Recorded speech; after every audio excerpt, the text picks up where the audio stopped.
Hi guys! Welcome back to Tarot Page Philippines. My name is Aero po. I'm one of the admins of this channel. So ngayon po, we'll be doing the weekly horoscope naman para sa mga friends natin in the house of Leo.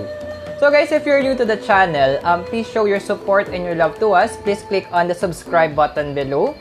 And huwag niyo rin pong kalimutan i-click yung bell notification para kapag naglabas po tayo ng mga bagong videos or magkakaroon po tayong mga live reading sessions, magkakaroon po kayo ng update and notification po galing sa amin. And huwag niyo rin pong kalimutan to share the videos to your friends and to your family because you can never tell, baka yung susunod na pagpapasahan niyo po ng video is kailangan pala ng hope, guidance and inspiration na maipapasa po natin o maibigay natin gamit po at tulong po ng tarot cards. So, since we'll be doing the weekly horoscope po for our friends in Leo, magko-cover po tayo ng certain types of reading. So, we will have a general reading. Then, we're going to get a message from the universe. Then, also financial reading. And yung huli po is yung relationship reading. And guys, actually, I'm excited as well kasi may someone nagpadala siya ng cards. It's on its way. It's an oracle card po. So, it's wisdom of the oracle. So, I've worked with this card before at maganda yung mga insights, yung mga advice na binibigay po niya. And I'm very excited to receive it at kapag nakuha ko po siya, isasama na natin siya sa ating reading. So there will be a fifth type of reading which is the wisdom from the oracle. So I'm excited. I hope you're also excited with that. Okay, so since we'll be doing the readings now, I just want to advise you na ang readings po natin is for guidance purposes. Meron po kayong free will. Please use it wisely. Okay? So, let me go ahead and shuffle the cards very quickly. Okay. Then, kumuha tayo ng cards para sa'yo, Leo. Okay, so here, by the way, yung cards na gagamitin pala natin for today is the Rider Tarot deck or the Rider Tarot deck created by Pamela Coleman Smith. Okay? Para may idea lang. So, ito na po yung cards na nakuha natin para sa'yo, Leo. So, we have here the Four of Swords. Kasunod niya po is yung Seven of Swords. And yung huli po is the Ace of Wands. So, let's give it some general meaning. So, when we say, in basic, yung swords, siya yung nagsisymbolize siya ng air, anything about the mind and the intellect siya. Now, ang wands naman, nagsisymbolize siya ng apoy, so anything about passions and energies, habang yun po yung mga elements na represent nila. So, basic numerology naman tayo guys. So, pag sinabi natin 4, it is the number of leadership. And it's also the number of creation, the number of service and order. The 7 naman, it's the number of wisdom, the number of thoughts, consciousness, analysis. So, lahat ng tungkol sa pag-iisip yan. Habang yung A, so Ace kasi po is also the number 1. So, it is the number of beginnings, the number of creation, pioneering or leading. So, yun yung mga basic meanings sila. But, what is the general reading what we have for you, Leo, for this week? So, Leo, it's high time right now that you know what is right. You know, sorry, ang gulo kasi nung asa namin. You know what is right. You know what you need to do. It's just that you need to take in, you need to already step into the game. Kumbaga, wag na yung, although you know it, you know that you already received the proper trainings from the universe. Sorry about kanina, makulit lang yung si Chuchay. You need to make sure that you will be stepping into your game. Wag po, although yes, conscious ka kasi Leo are very territorial on their end, pero you need to also take sometimes some risk kasi calculated mo na yung risk mo eh. So, you need to step up into the game. You need to step up to the leadership that you are created to be. So, ikaw na ngayon kasi you're already thinking too much as well of the possibilities. So, if you're going, kung masyado tayong nakatingin sa mga posibilidad lang tayo. So, you get the point. So, it's something that you need to work on with. So, there are things also that you need to settle. You need to make sure that those people, that once you go ahead and complete your, once you take hold of that leadership na ino-offer sa'yo ng universe in this week, you need to make sure that it is aligned as well sa passion ng heart mo. What is it that you really are in love with? Ano ba talaga yung nagpapagalaw sa'yo or nagpapatakbo sa'yo bilang isang Leo? So, what is it that is in your heart's desire? Look at ano yung pinaka-root ng pinaka-desire mo. If it's something na makakasira sa'yo at makakasira sa ibang tao, then you need to double-check that.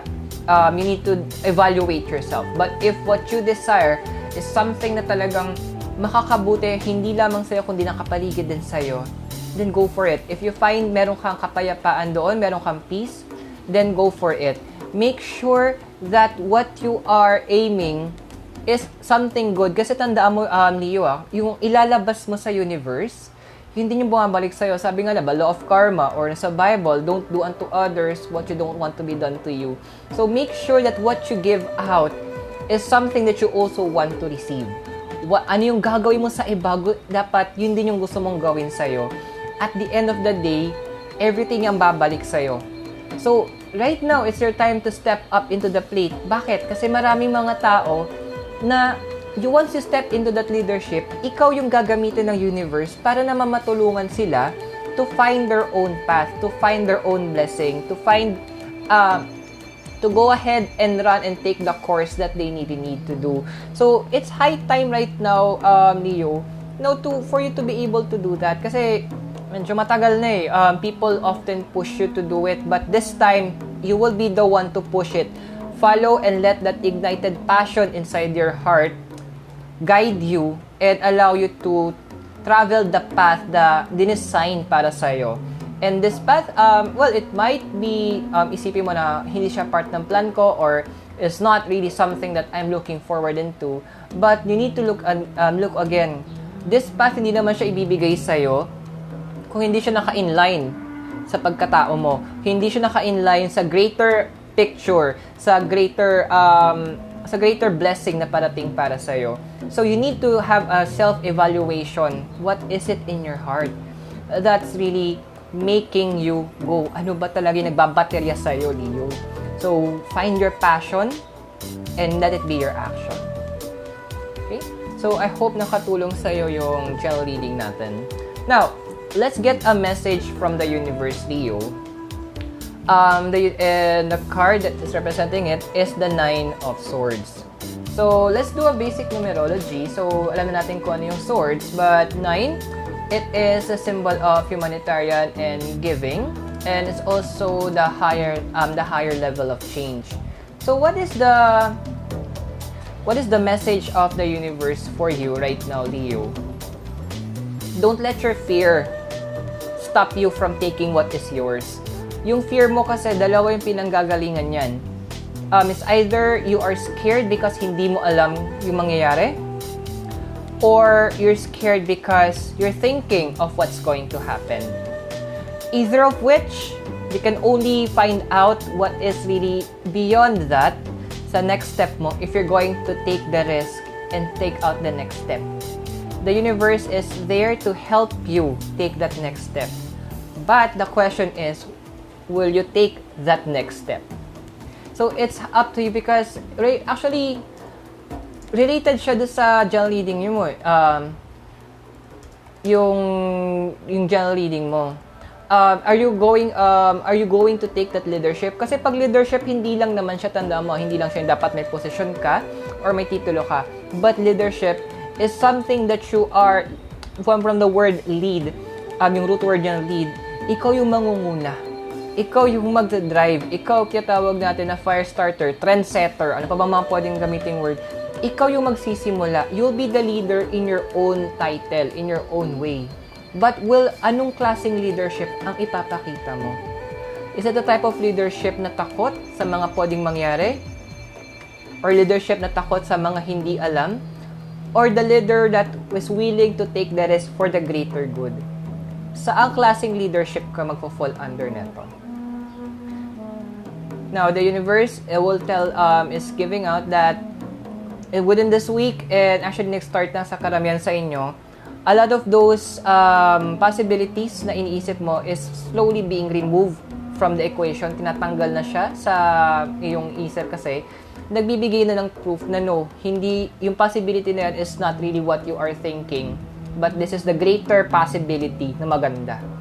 Yes, it's good to think about magplano ka para sa anong negative na mangyayari, but huwag mong hayaan yun na maging focal point mo. Huwag mong hayaan na doon ka mapunta kasi pag doon ka na nagwalo, doon ka nag-focus, then yun ang ibibigay ng universe sa'yo.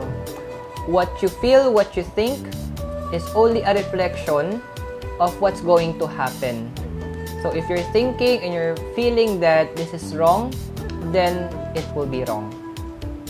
You need to make sure that you also think and you feel that this will be the right thing. Ask for the wisdom of the universe, then it should be the right thing. I hope nakatulong yung message ng universe para sa'yo, Leo. Now, let's check naman yung financial reading mo. Okay? So, let's make it very quick. Ibalasa ko lang yung cards. Pasensya na kanina na kung nagalaw yung camera. Hindi ko na in-edit yun. Medyo makulit lang po talaga ang alaga namin si Chuchay. Lovable lang siya, masyadot clingy. Sana all clingy. Okay. Ano mangyayari sa akin? Okay. So, Leo, ito yung manakuha natin for you in your financial reading. So, we have here the card of the Tower. We have here the Nine of Wands. And yung huli natin is the Four of Pentacles. So, nabanggit natin ko yung just for general meaning. So, Wands is a symbol of fire. So, lahat ng passions and energies. Habang yung Pentacles naman, it's earth, anything about the physical realm. Now, basic numerology, nabanggit natin number 4 is about leadership, while 9 is the higher number of change or the higher level of change. Now, card of the Tower, isa siya sa mga tinatawag nating major arcana.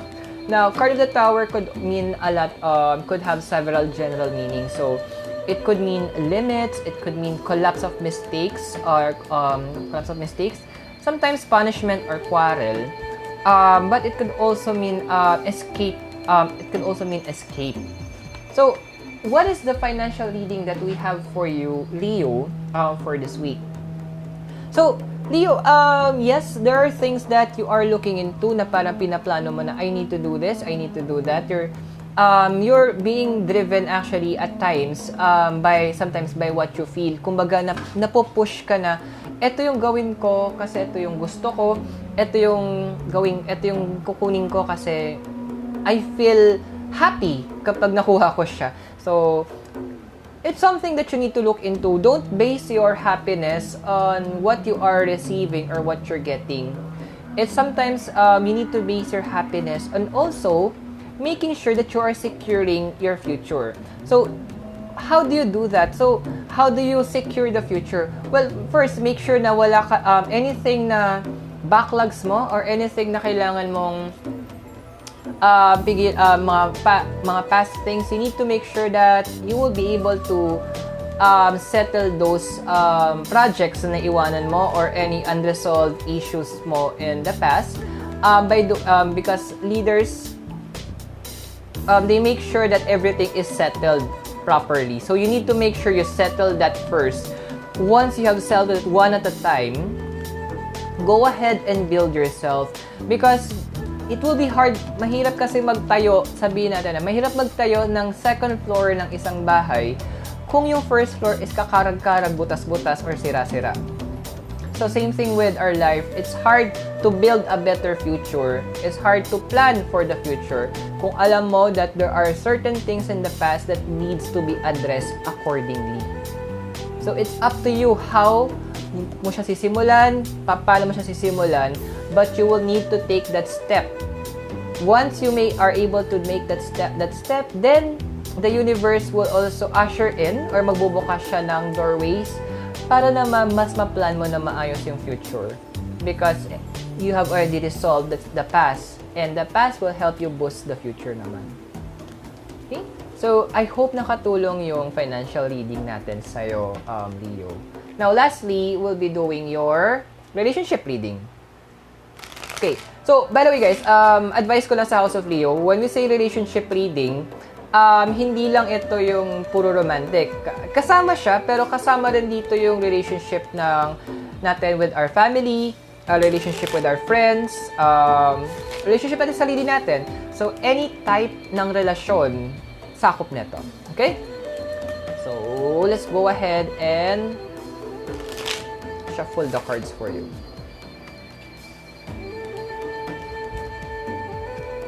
Kuha tayo ng cards. Okay, so, ito yung mga cards na nakuha natin para sa'yo, Leo, when it comes to your financial reading. So, we have here the 7 of Wands. Kasunod niya is the card of Judgment. And lastly, the High Priestess. So, since alam natin na ang Wands is a symbol of fire, passions and energy siya, and yung 7 naman, it's about, in the basic numerology, that's the number of wisdom, the number of analysis, and also the number of thoughts, mind, anything about the consciousness. So, yun yung nire-represent na number 7. Now, card of Judgment, isa siya sa mga major arcana natin na tinatawag. And it has also some general meaning. So, its part is transition, also renewal or closure. Para may idea na kayo, di ba? So, while ang High Priestess naman, marami siyang general meaning as well. It is also about fluctuation, correct way. Talks about gifts, actually. Intuition, potential. It also is about also bringing change or alteration and increase and decrease din siya. But what is the message of the cards para sa'yo in terms of your relationships? So right now, there are people that right now there are things that in you, well, actually related siya sa financial reading mo, that you will need to have a closure. There are a lot of things, actually, closure or renewal yung kailangan mong gawin. Closure by making sure that any unresolved events in the past is na-address mo accordingly. Yung mga, kung kailangan mo magkaroon ng time to, or mag-lend ng oras para humingi ng tawad, gawin mo. And once you do that, pag humingi ka ng tawad, you don't need to explain. Just go ahead and ask for forgiveness. Now, if they will be people don't expect as well that people will immediately accept yung hinihingi mong forgiveness kasi people are different.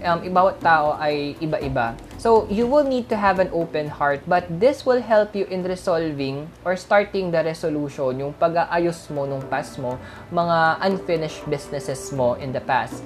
So, you need to have the closures and the renewal from people around you. And also, you will need to listen because to your heart, yung tinatawag nilang konsensya, actually, totoo siya kasi alam ng heart natin, alam ng inner being ng bawat isa kapag mali yung ginagawa natin. Kahit nasabihin natin anong galit natin or anong saya natin, kapag yung inner being na natin ang nagparamdam or nagsabi ng mga certain things, then we know for a fact na we need to listen because may reality, may katotohanan na sinasabi yung heart natin about it that we will need to address. Now, sometimes, again, sabi ko nga, you don't need to explain because once you ask for forgiveness, it should be genuine. Dapat totoo siya. And explanation is not necessary anymore. You just need to make sure that you settle what's in your past and this will help in making sure that you will have a secured future. So, still, naiiwan yung question para sa'yo din. Will you take that next step? Tatanggapin mo ba yung mga steps na binibigay ng universe sa'yo, yung different levels, para ma-secure mo yung magandang future mo or yung future mo na maayos? So, it's up to you, Leo, on how mo siya i-approach. And I trust na gagawin mo yung proper decision because you have a wise mind and you also have a good heart and you'll be making the proper and right decision. So, I hope nakatulong yung relationship reading natin para sa'yo. So, I think we're done with the reading. And hopefully next time we have the wisdom of the oracles. So, thank you so much for watching Third Page Philippines. Again, my name is Aero. Don't forget to click on the subscribe button. And tandaan po natin na yung mga readings na binigay po natin are for guidance purposes. Again, meron po tayong lahat ng free will. Please, gamitin natin to wisely. Okay? So, thank you so much for staying with me. I'll see you around. God bless and namaste.